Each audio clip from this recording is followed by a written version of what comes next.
gamit ng produkto o ng serbisyo ng lusyutan, kumikita siya. Kilala ka ba niya? Siya ba nagbenta sa'yo? Kumita ba siya? Yes. Good or very good? Very good.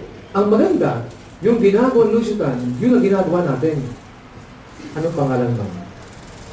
Len. Bakit naman Len pa? Kasi Len yung first time ko.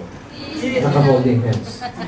Si Len, nag-aim global, nag-member, nag-join.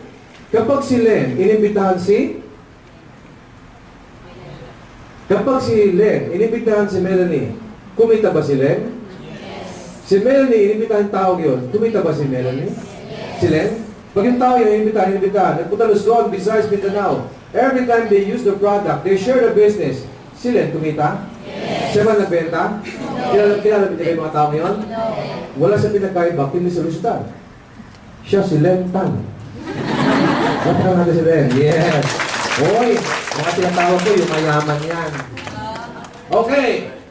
So, kayo ba talagang gustong handa na matuto? Alam niyo po, kwento ko lang sa inyo, nung nag-join ako dito, 10 years ago, sa kumpanya pinagalingan namin, hirap na hirap ako.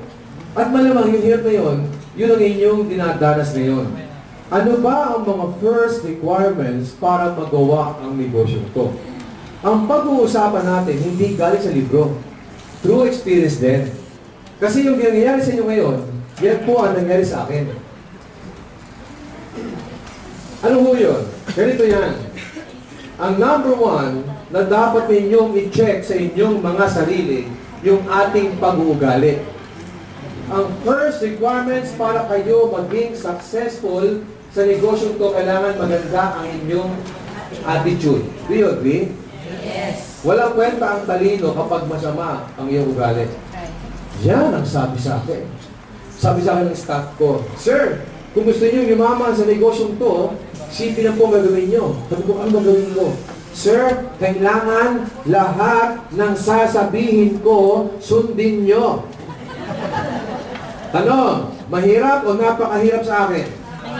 Bakit? Kasi ako ang boss.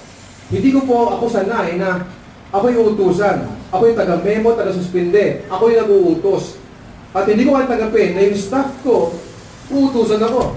Alam mo, sagot sa akin, naku sir, grabe po. Kung magaling kayo sa hotel, power po. Pero pag sa negosyong to, ako po ang nauna.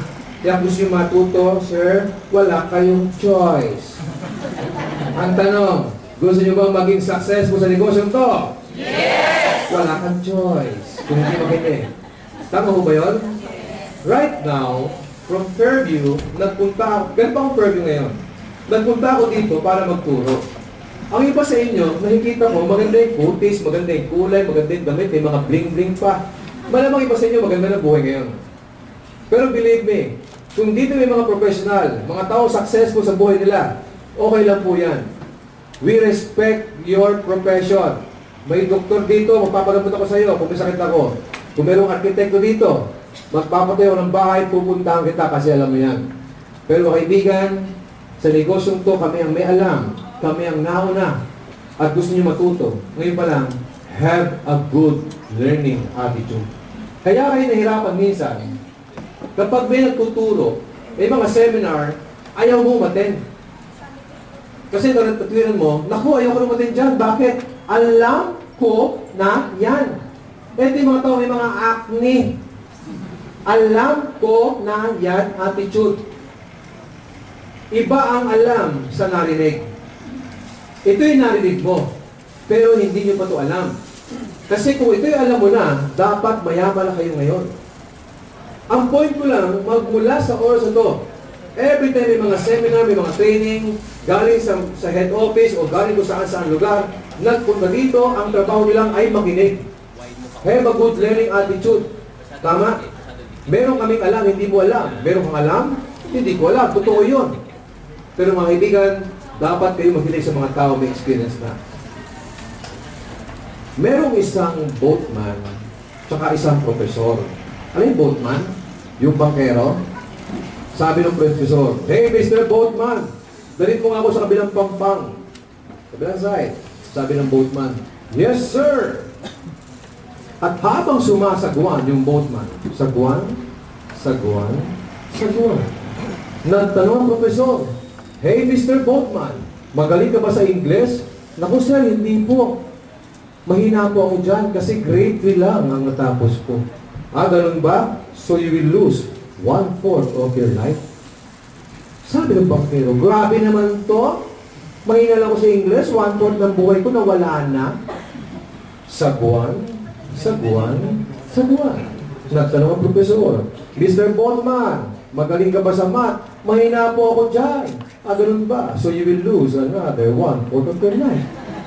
Yan na yun. 1/2 na, kalahati na. Grabe naman.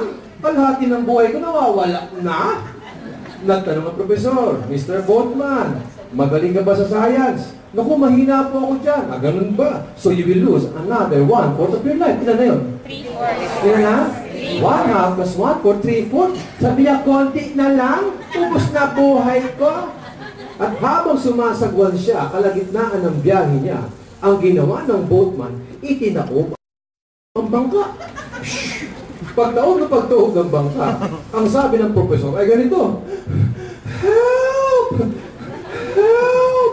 At ang sabi ng boatman ay ganito, pa-floating-floating lang. Sabay sagaw, "Hey, Mr. Professor! Do you know how to swim?" "Hindi! Hindi! So you will lose 100% of your life!"